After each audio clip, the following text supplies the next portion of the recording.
नमस्कार विद्यार्थी मित्रांनो, लक्ष सरकारी नोकरी या एज्युकेशनल चॅनलवर आपले पुन्हा एकदा स्वागत. मित्रांनो, आज आपण काही महत्त्वाचे चालू घडामोडींचे प्रश्न या ठिकाणी कव्हर करून घेणार आहोत, जे येणाऱ्या भरतीसाठी तसेच आपण कोणत्याही परीक्षेची तयारी करत असाल तर त्या प्रत्येक परीक्षेसाठी हे प्रश्न अतिशय महत्त्वाचे असणार आहेत. व्हिडिओ शेवटपर्यंत नक्की पाहायचा आहे. कोणी व्हिडिओ अर्धवट सोडायचा नाही. प्रश्न सर्व महत्त्वाचे असणार आहेत.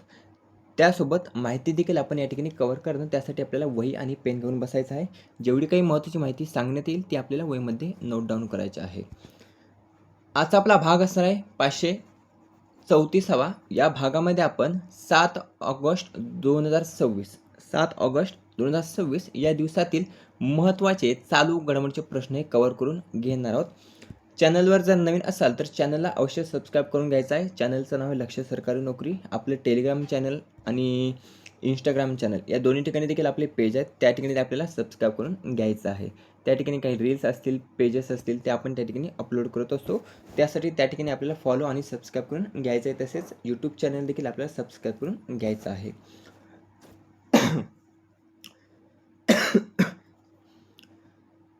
पहिला प्रश्न आहे, सध्या चर्चेत असलेले जम्मू काश्मीरला विशेष दर्जा देणारे भारतीय संविधानातील कलम 370 निष्प्रभ करण्यासाठीचे विधेयक जे 2019 साली संसदेत सादर केले होते तर ते कोणी केले होते असा प्रश्न विचारलेला आहे. आता 2019चा जो काही कलम 370 निष्प्रभ करण्यासाठीचं विधेयक होतं बघा, तर ते सध्या चर्चेत का आहे तर जंतर मंतर असेल किंवा जे काही कलम 370 असेल तर ते ह्याच महिन्यामध्ये म्हणजे ऑगस्ट महिन्यामध्येच बघा त्यावेळी लागू झालं होतं, म्हणजे त्यावेळी मांडलं होतं, सादर करण्यात आलं होतं आणि त्यासाठी सध्या चर्चेत आहे एक जंतर मंतर आणि ऑगस्ट महिना. कारण 2019 ऑगस्ट याच महिन्यामध्ये 5 ऑगस्ट काहीतरी तारीख होती आणि त्यावेळी ते सादर करण्यात आलं होतं. त्यासाठी सध्या ते चर्चेत आहे. आणि 2019 साली जे कलम 370 निष्प्रभ करण्यासाठी विधेयक होतं तर ते संसदेमध्ये पर्याय ड अमित शाह कोणी सादर केलं होतं? अमित शाह यांनी सादर केलं होतं. अमित शाह कोण आहेत? केंद्रीय गृहमंत्री आहेत. हे लक्षात ठेवायचं आहे. थोडीशी माहिती पाहूया. चर्चेतील मुद्दा आहे जम्मू आणि काश्मीरचे कलम 370. भारतीय राज्यघटनेच्या कलम 370 व कलम 35A रद्द करण्यात आला होता. हे कलम भाग 21 मध्ये होते. महत्त्वाची माहिती आपल्याला वहीमध्ये नोट डाऊन करायची आहे. भाग 21 मध्ये हे कलम होते. तात्पुरत्या संक्रमणातील व विशेष तरतुदी या शीर्षकाखाली.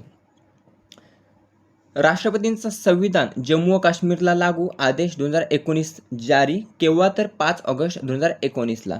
5 ऑगस्ट राज्यसभेमध्ये ठराव हा मंजूर करण्यात आला होता. 6 ऑगस्ट 2019ला लोकसभेमध्ये ठराव हा मंजूर करण्यात आला. 9 ऑगस्ट 2019ला जम्मू व काश्मीर पुनर्रचना कायदा 2019 वर राष्ट्रपतींची स्वाक्षरीही झाली होती. स्वाक्षरी केव्हा झाली? 9 ऑगस्टला झाली आहे, लक्षात ठेवायचं. 9 ऑगस्टला. राज्यसभेमध्ये ठराव केव्हा मंजूर झाला? 5 ऑगस्टला. हे सर्व 2019 आहे. सध्या हा टॉपिक ट्रेंडिंग आहे, त्यासाठी हा प्रश्न आपण या ठिकाणी कव्हर केलेला आहे. कधी यावर प्रश्न भरपूर परीक्षेमध्ये विचारण्यात आले आहेत. त्यासाठी ही जी काही माहिती आहे ती आपल्याला वहीमध्ये नोट डाऊन करायची आणि ती माहिती महत्त्वाची असणार आहे. हाच जो काही दिवस आहे बघा, 31 ऑक्टोबर 2019, ज्या दिवशी कायद्याची प्रत्यक्ष अंमलबजावणी करण्यात आली होती. त्यानंतर हाच दिवस सरदार वल्लभभाई पटेल यांची जयंती राष्ट्रीय एकता दिवस म्हणून साजरा केला जातो. हे जे काही विधेयक सादर केलं होतं ते अमित शाह यांनी केलं होतं, जे सध्या केंद्रीय गृहमंत्री आहेत भारताचे. आदेशावर स्वाक्षरी करणारे तत्कालीन राष्ट्रपती कोण होते? हा जर प्रश्न विचारला तर त्यावेळी बघा राष्ट्रपती हे रामनाथ कोविंद होते. कोण होते? रामनाथ कोविंद होते आणि यांनी आदेशावरून स्वाक्षरी त्या ठिकाणी केली होती. ते तत्कालीन राष्ट्रपती त्यावेळी. बदल काय झालेत नक्की तर राज्याचा दर्जा रद्द करून 2 केंद्रशासित प्रदेशांची निर्मिती. आता ते 2 केंद्रशासित प्रदेश कोणते तर जम्मू व काश्मीर विधानसभेसह लडाख व विधानसभेविना. दोन्ही लक्षात ठेवायचं आहे. जम्मू काश्मीर विधानसभेसह आणि लडाख हे विधानसभेविना असे 2 केंद्रशासित प्रदेश त्यावेळी निर्माण करण्यात आले. दुहेरी नागरिकत्व, वेगळा झेंडा व वेगळी राज्यघटनाही त्यावेळी रद्द करण्यात आली. मालमत्ता खरेदी व सरकारी नोकऱ्यांतील स्थानिकांची विशेष मक्तेदारी ही संपुष्टात. अशा प्रकारे पहिला प्रश्न याबाबतची जेवढी महत्त्वाची माहिती आपल्याला कव्हर करता येईल बघा, तर ती सर्व माहिती जी परीक्षेच्या दृष्टिकोनातून महत्त्वाची आपल्याला वाटली तर ती या ठिकाणी आपण कव्हर केलेली आहे. प्रश्न दुसराही तेवढाच महत्त्वाचा आहे. प्रश्न दुसरा, तमिळनाडू राज्यातील TVK सरकार, सध्या TVKचं सरकार आहे तमिळनाडू राज्यामध्ये. आता TVK म्हणजेच तमिळगा वेत्री कळघम. काय? तमिळगा वेत्री कळघम असं त्या TVKचं नाव आहे. हेच TVKचं सरकार तमिळनाडू राज्यामध्ये असून या TVK सरकारचा पहिला अर्थसंकल्प हा कोणत्या अर्थमंत्र्याने सादर केला आहे? प्रश्न अतिशय महत्त्वाचा आहे, कारण पहिलाच अर्थसंकल्प असणारा या TVK सरकारचा. या अगोदर त्या ठिकाणी MK स्टॅलिन आणि उदयनिधी स्टॅलिन जे काही पिता पुत्र आहेत बघा, तर यांचं त्यावेळी सरकार होतं. त्यांचं सरकार मोडीसकारत त्या ठिकाणी TVK सरकार आलं. विजय, ज्याला आपण विजय अभिनेता आहे बघा, तर या अभिनेता विजयने हे पक्ष स्थापन केलेलं आहे TVK, आणि या TVK पक्षाचं त्या ठिकाणी सरकार आलं आणि त्या सरकारचा हा पहिला अर्थसंकल्प जो अलीकडेच सादर करण्यात आला, तर हा पहिला अर्थसंकल्प कोणत्या अर्थमंत्र्याने सादर केला? म्हणजेच या तमिळनाडू राज्याचे अर्थमंत्री सध्या कोण आहेत? तर पर्याय ड एन मेरी विल्सन. एन मेरी विल्सन यांनी बघा TVK सरकारचा पहिला अर्थसंकल्प हा सादर केलेला आहे. प्रश्न अतिशय महत्त्वाचा आहे. काही महत्त्वाची माहिती देखील या ठिकाणी आपण कव्हर करणार आहोत. दिनांक 5 ऑगस्ट 2026ला अर्थसंकल्प सादर केला. मुख्यमंत्री कोण आहेत तमिळनाडूचे? तर सी जोसेफ विजय. सी जोसेफ विजय हे तमिळनाडू राज्यातील TVK सरकारचे सध्याचे मुख्यमंत्री आहेत. TVKचा जर स्थापना आपण पाहिली तर त्या TVK पक्षाची स्थापना जर आपण पाहिली तर ती सी जोसेफ विजय यांनीच केली होती, जे सध्या तमिळनाडू राज्याचे मुख्यमंत्री आहेत. अर्थमंत्री कोण आहेत तमिळनाडूचे? एन मेरी विल्सन हे अर्थमंत्री असून TVK सरकारचा पहिला अर्थसंकल्प हा त्यांनीच सादर केलेला आहे. या अर्थसंकल्पामध्ये काही महत्त्वाच्या घोषणा देखील करण्यात आल्या किंवा योजना आखण्यात आल्या. महत्त्वाची गोष्ट म्हणजे महिलांना विवाहामध्ये 8 ग्रॅम सोने व रेशमी साडी देण्याबाबत घोषणा करण्यात आली. काय? तर महिलांना विवाहामध्ये 8 ग्रॅम सोने व रेशमी साडी. त्यानंतर अरिवागम नावाचे शहर स्थापन करण्याचा प्रस्ताव मांडला. याला भारतातील पहिलं dedicated AI and innovation city म्हटलं आहे.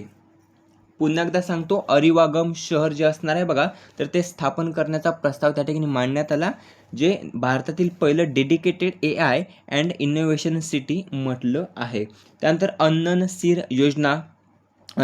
योजना जी आपण मगाशीच पाहिली, मोठ्या भावाची भेट पात्र महिलांना विवाहाच्या दिवशी 8 ग्रॅम सोने आणि रेशमी साडी देण्यात येणार आहे. अर्थसंकल्पामध्ये किती कोटींची तरतूद असणार आहे यासाठी? तर 812 कोटी रुपयांची तरतूद असणार आहे. दुसरी योजना आहे थाई मागन थंगा मोथिरम योजना. काय? थाई मामन थंगा मोथिरम योजना. थाई मामन ही म्हणजे मामाच्या सोन्याची अंगठी योजना. सरकारी रुग्णालयात जन्मलेल्या प्रत्येक नवजात बालकाला 1 ग्राम सोन्याची अंगठी. तरतूद जर आपण पाहिली तर 560 कोटी रुपये ही असणार आहे. सुरुवात 15 सप्टेंबर माजी मुख्यमंत्री CN अण्णादुराई यांच्या जयंतीदिनी करण्यात येणार आहे. जर TVK पक्ष आपण पाहिला तर TVK पक्षाची स्थापना ही 2024 साली झाली होती. स्थापन करणारे कोण आहेत? तर अभिनेता जोसेफ विजय आहेत. पक्षाचे पूर्ण नाव आहे तमिळगा वेत्री कळघम. सरकार स्थापन झालं 2026 मध्ये तमिळनाडू विधानसभा निवडणूक जिंकून. पराभव कोणाचा केला? तर उदयनिधी स्टॅलिन आणि MK स्टॅलिन या दोघा पितापुत्रांचा त्या ठिकाणी पराभव करत हे TVK सरकार तमिळनाडूमध्ये आलेलं आहे. प्रश्न क्रमांक 3, जागतिक विद्यापीठ स्क्वॅश स्पर्धेचे विजेते पटकावणारा पहिला भारतीय खेळाडू कोण ठरलेला आहे? प्रश्न अतिशय महत्त्वाचा आहे. तर अलीकडेच जागतिक विद्यापीठ स्क्वॅश स्पर्धेचं विजेतेपद हे आपल्या भारतीयाने पटकावलेलं आहे आणि असं करणारा पहिलाच खेळाडू ठरला आहे. आता त्याचं नाव काय? तर त्याचं नाव आहे पर्याय क सूरजकुमार चांद. सूरजकुमार चांद यांनी अलीकडेच जागतिक विद्यापीठ स्क्वॅश स्पर्धेमध्ये इतिहास घडवलेला आहे. या स्पर्धेमध्ये त्याने बघा सुवर्णपदक पटकावलेलं आहे. कोणतं पदक पटकावलं आहे? तर सुवर्णपदक, गोल्ड मेडल त्या ठिकाणी पटकावलेलं आहे. स्पर्धेचं नाव काय आहे? FISU जागतिक विद्यापीठ स्क्वॅश चॅम्पियनशिप 2026. ठिकाण आहे सोमय्या विद्याविहार विद्यापीठ मुंबई. या ठिकाणी या स्पर्धेचं आयोजन करण्यात आलं होतं दिनांक 6 ऑगस्ट 2026. यामध्ये विजेतेपद हे आपल्या भारताच्या सूरजकुमार चांद पुरुष एकेरीमध्ये पटकावलं असून उपविजेतेपद हे बेनेडिक्ट ताकाच जे हंगेरीचे आहेत बेनेडिक्ट ताकाच यांनी उपविजेतेपद हे पटकावलेलं आहे. आतापर्यंतची जर कामगिरी आपण पाहिली भारताची तर हे भारतासाठी पहिलं विजेतेपद असणार आहे. कशामध्ये तर जागतिक विद्यापीठ स्क्वॅश स्पर्धेमधलं. हा प्रश्न अतिशय महत्त्वाचा आहे. ही स्पर्धा आपल्या भारतातील सूरजकुमार चांद यांनी जिंकली असून हे भारतासाठी पहिलंच विजेतेपद असणार आहे या जागतिक विद्यापीठ स्क्वॅश स्पर्धेचं. असे जे प्रश्न असतात बघा तर ते परीक्षेमध्ये विचारले जातात. एक महत्त्वाची गोष्ट सांगायची म्हणजे भारतीय खेळाडूने प्रथमच FISU जागतिक विद्यापीठ स्क्वॅश स्पर्धेमध्ये सुवर्ण पदक जिंकलेलं आहे. परीक्षेच्या दृष्टिकोनातून हा महत्त्वाचा मुद्दा आहे जो परीक्षेमध्ये विचारला जाऊ शकतो. चौथा प्रश्न आहे, सर्वोच्च न्यायालय न्यायाधीश संख्या दुरुस्ती विधेयक 2026 संसदेमध्ये सादर कोणी केले? प्रश्न हा देखील महत्त्वाचा आहे. तर सर्वोच्च न्यायालय न्यायाधीश संख्या दुरुस्ती विधेयक 2026 संसदेमध्ये जर आपण पाहिलं तर ते पर्याय अ अर्जुन राम मेघवाल अर्जुन राम मेघवाल यांनी सादर केलेलं आहे. सादरकर्ता कोण आहेत? अर्जुन राम मेघवाल. हे अर्जुन राम मेघवाल कोण आहेत? तर अर्जुन राम मेघवाल हे सध्या कायदा मंत्री आहेत बघा. भारताचे कायदा मंत्री कोण आहेत? अर्जुन राम मेघवाल. महत्त्वाची माहिती कव्हर करून घेऊया. नाव आहे सर्वोच्च न्यायालय न्यायाधीश संख्या दुरुस्ती विधेयक 2026. विधेयक संसदेत मांडले 20 जुलै 2026ला. लोकसभेत मंजूर झाले 3 ऑगस्ट 2026ला. राज्यसभेमध्ये मंजूर झाले 5 ऑगस्ट 2026ला. हे धन विधेयक असल्याने राज्यसभेने ते पुन्हा लोकसभेकडे पाठवलेले आहे. प्रश्न हा महत्त्वाचा आहे. हे जे काही विधेयक आहे तर ते धन विधेयक असल्या कारणाने राज्यसभेने ते पुन्हा लोकसभेकडे पाठवलेले आहे. मंजुरी पद्धत जर आपण पाहिले तर ती आवाजी मतदाने असते. सादरकर्ता अर्जुनराम मेघवाल आहेत जे भारताचे कायदा मंत्री आहेत. सध्याची संख्या आपण पाहिली मुख्य न्यायाधीश वगळता तर किती आहे? 33 आहे. किती? 33 आहे न्यायाधीश वगळता मुख्य न्यायाधीश. नवीन संख्या किती असणार आहे? 37 असणार आहे मुख्य न्यायाधीश वगळता. मुख्य न्यायाधीशासह एकूण 38 असणार आहेत. किती? 38 मुख्य न्यायाधीशासह. उद्देश काय?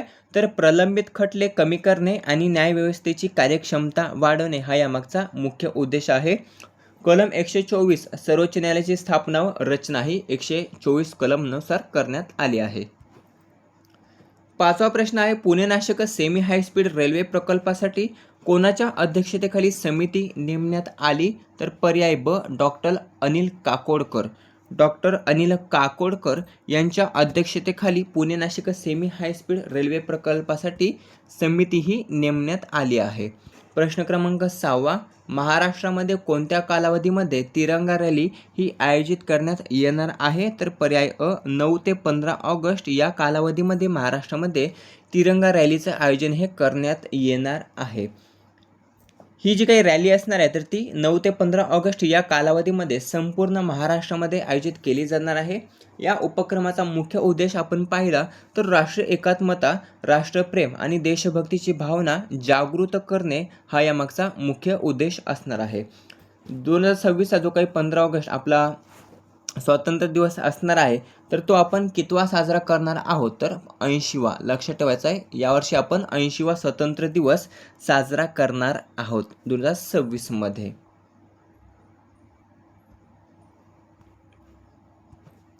प्रश्न क्रमांक 7, महाराष्ट्रामध्ये कोणता दिवस हा शाश्वत शेती दिवस म्हणून साजरा करण्यात आला? तर महाराष्ट्रामध्ये अलीकडेच 7 ऑगस्ट पर्याय ड 7 ऑगस्ट हा जो काही दिवस आहे तर तो शाश्वत शेती दिवस म्हणून साजरा करण्यात आला आहे. आता कोणाचा जन्मदिन हा असतो 7 ऑगस्ट? तर लक्षात ठेवायचं आहे भारतरत्न डॉक्टर MS स्वामीनाथन. भारतरत्न प्राप्त डॉक्टर MS स्वामीनाथन यांचा जन्मदिवस जर आपण पाहिला तर तो महाराष्ट्रामध्ये शाश्वत शेती दिवस म्हणून साजरा करण्यात आला. गेल्या वर्षीच याची घोषणा झालेली आहे. भारतरत्न डॉक्टर MS स्वामीनाथन यांच्याबद्दल थोडीशी महत्त्वाची माहिती. 7 ऑगस्ट यांचा जन्मदिवस आहे. 7 ऑगस्ट 2026 121 जयंती आपण यावर्षी साजरी केलेली आहे. लक्षात ठेवायचं आहे. भारतातील हरित क्रांतीचे जनक जर आपण पाहिले तर MS स्वामीनाथन याटला म्हटलं जातं? हा परीक्षेमध्ये भरपूर प्रश्न पडलेला आहे. भारतीय हरित क्रांतीचे जनक कोण आहे? तर MS स्वामीनाथन आहेत. हा परीक्षेमध्ये प्रश्न पडलेला आहे आणि यांचा जन्मदिवस महाराष्ट्रामध्ये शाश्वत शेती दिन म्हणून साजरा करण्याचा निर्णय हा गेल्या वर्षी घेण्यात आला आहे महाराष्ट्र सरकारने. जन्म झाला 7 ऑगस्ट 1924 कुंभकोणम. 7 ऑगस्ट 1924 कुंभकोणम, तमिळनाडू राज्यामध्ये. पूर्ण नाव आहे मंकोंबू संबशिवन स्वामीनाथन. ओळख जर आपण पाहिली तर भारतीय हरित क्रांतीचे जनक म्हणून त्यांना ओळखलं जातं. संकल्पना सदाहरित क्रांती. राष्ट्रीय शेतकरी आयोगाचे अध्यक्ष होते 2004 साली. संशोधन प्रतिष्ठानाची स्थापना केली होती 1988 साली.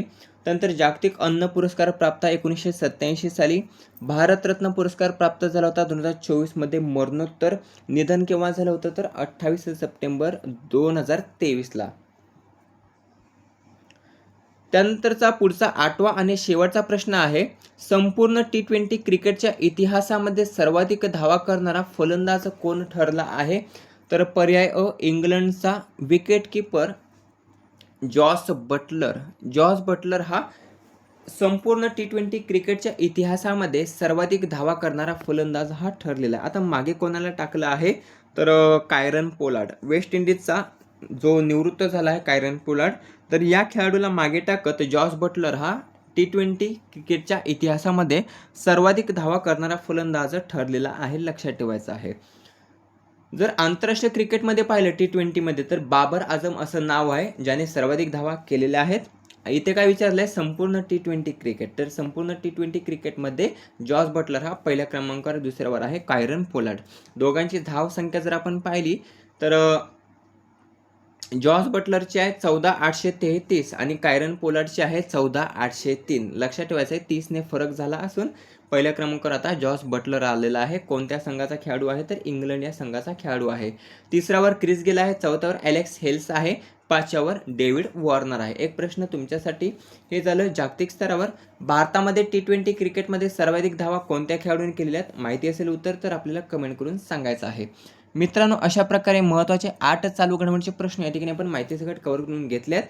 जे येणाऱ्या भरतीसाठी तसेच आपण कोणत्याही परीक्षेची तयारी करत असाल तर त्या प्रत्येक परीक्षेसाठी हे प्रश्न अतिशय महत्त्वाचे असणार आहेत. व्हिडिओ आपल्याला आवडला असेल तर आपल्याला लाईक करायचं आहे, चॅनलला सबस्क्राईब करून घ्यायचं आहे. त्याचबरोबर टेलिग्राम चॅनल आणि इंस्टाग्राम चॅनल या दोन्ही ठिकाणी आपल्याला जॉईन व्हायचं आहे. त्या ठिकाणी देखील आपण PDF आणि काही महत्त्वाच्या रील्स असतात तर त्या शेअर करत असतो. भेटूया पुढील भागामध्ये. धन्यवाद.